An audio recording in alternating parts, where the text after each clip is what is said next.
The 50-year story of SIM is a celebration of the Institute and the people who have helped make Singapore what it is. It is a story about who we are, what we believe in, and how we have helped fulfill aspirations and touch lives along the way. Singapore became part of the Malaysian Federation in 1963 and gained independence in 1965. With no natural resources and a largely uneducated population, the nation was rife with social and economic challenges. It needed trained leaders and managers, people equipped with the professional knowledge and skills to manage businesses and support the nation's growth.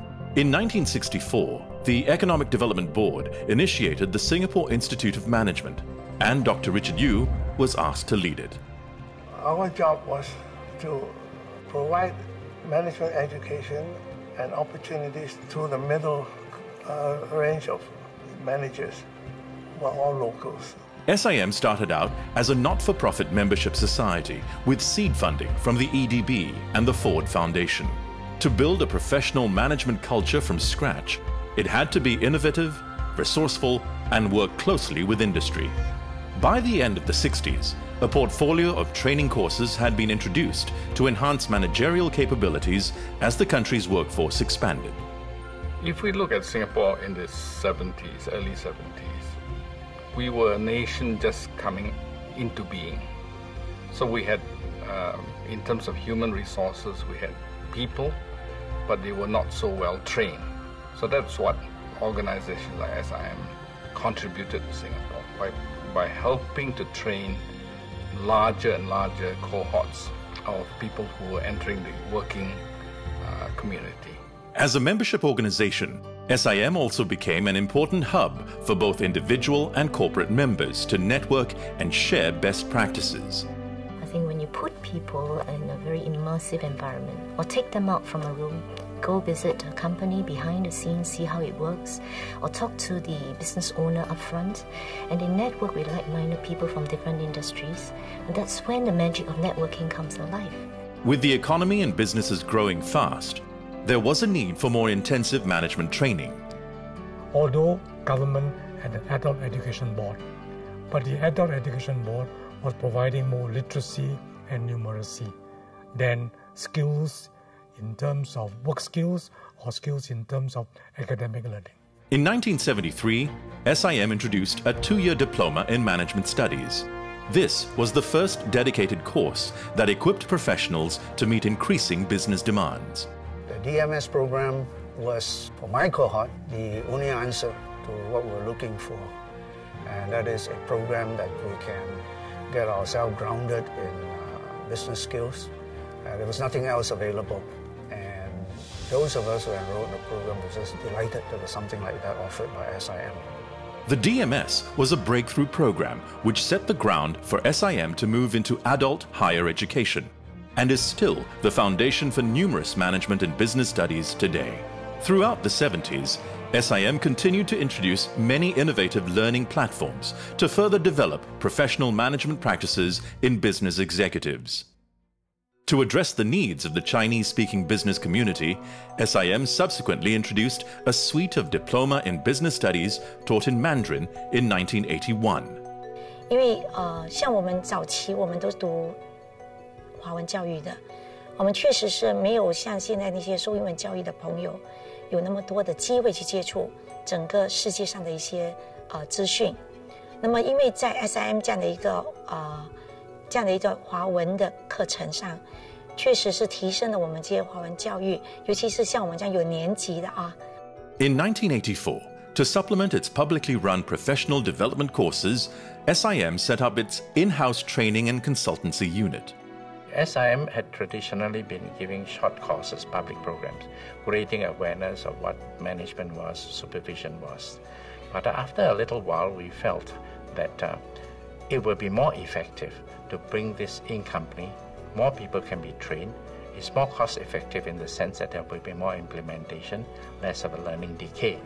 Working closely with public and private companies, its consultants developed customized management programs to enhance organizations' effectiveness. the Housing and Development Board was one client which needed a consistent management system to permeate its 14,800 staff to deliver well and quickly. Well, we actually scouted around the market to look for a system that was result-based, and was very happy that SIM could offer such a system.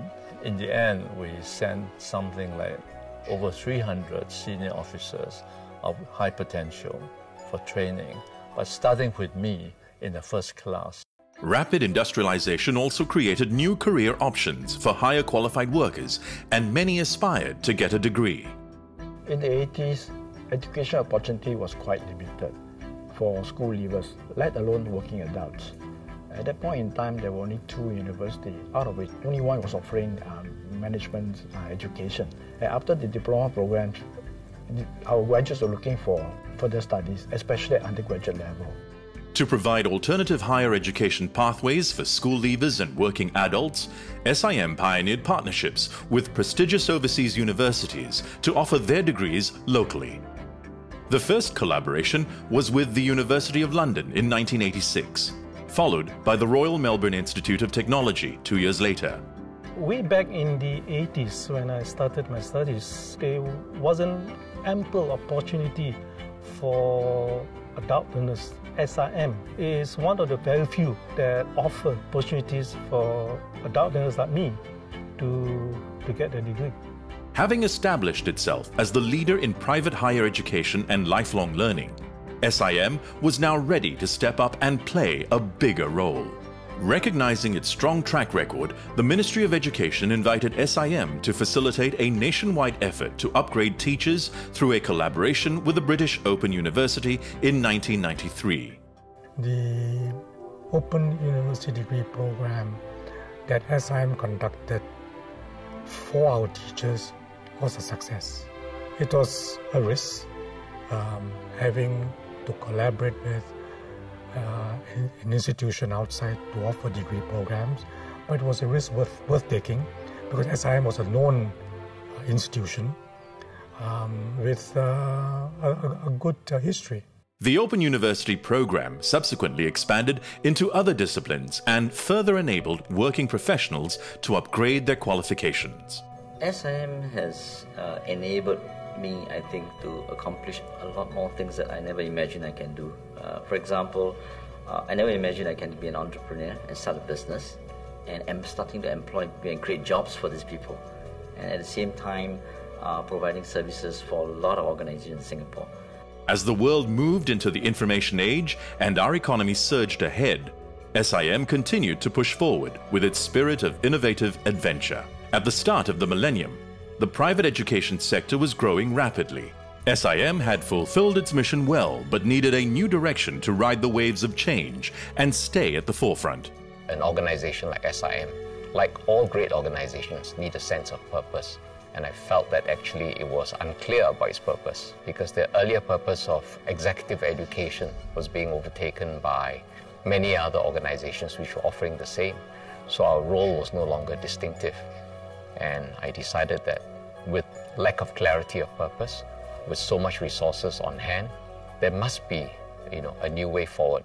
In 2005, SIM reinvented itself through 3 education brands focusing on different segments of learners: SIM Professional Development, SIM Global Education, and the SIM University. It was conceived that we would use the executive education program to use the private education initiative in the form of SIM Global today to be a for-profit enterprise.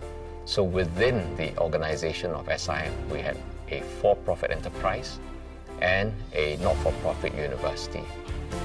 And little did we then know we had created actually a social enterprise. With the first private university for working adults, SIM enabled new possibilities for lifelong learning. The university was conceived as a university for working adults right from the beginning. And this has become our strength in that we harness the experience of our students. We've also harnessed the experience of associates we bring from industry to teach. SIM University allowed students to balance work, family and study commitments through a flexible combination of classroom and e-learning modules. To suit working adults, we need to have learning anytime, anywhere, and at their own pace. And to do that, we have to have e-learning. So some of my students tell me, I'm attending a midnight university. I ask why. I have to work when I go home. I have to give time to my family. When they go to bed, I start to learn. So it is a midnight university. So to do that, you cannot have a classroom situation. So you need e-learning. The most challenging part is really when we are becoming the first-time parents. We do not really know what to expect. So due to the flexibility that UNISIM offer, we were able to defer 2 modules for a semester, slowing down our pace a bit. So when we welcome parenthood and thereafter we can pick up our pace again and continue to finish our course within the shortest time as possible. In less than a decade since its establishment, UNISIM has been designated by the government to run publicly funded full-time programs. When the Prime Minister visited us 2 years ago, he was happy to see what we have achieved. And next year we are likely to have a law school as well, which shows the government's confidence in UNISIM being a good university.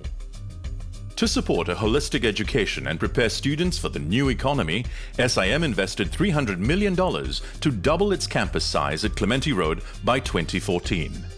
In just 5 decades, SIM has grown from strength to strength.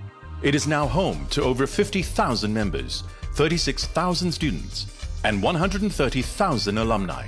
All of my lectures are delivered by overseas faculty. So that means people fly over to deliver their lectures, and I learn everything, not just in terms of like my Singaporean context being in Singapore, but also in terms of international experiences. SIM has helped me to fulfill my aspiration by giving me a pathway to finish my degree and learn different soft skills. I think the various programs and workshops, things like the yoga sessions provided in school, it's very useful for the students' holistic development, and that's a big part of SIM that I enjoy. All of our students have been inspired to fulfill their aspirations and build a brighter future for themselves and Singapore. When I look back at the last 50 years, it makes me very proud.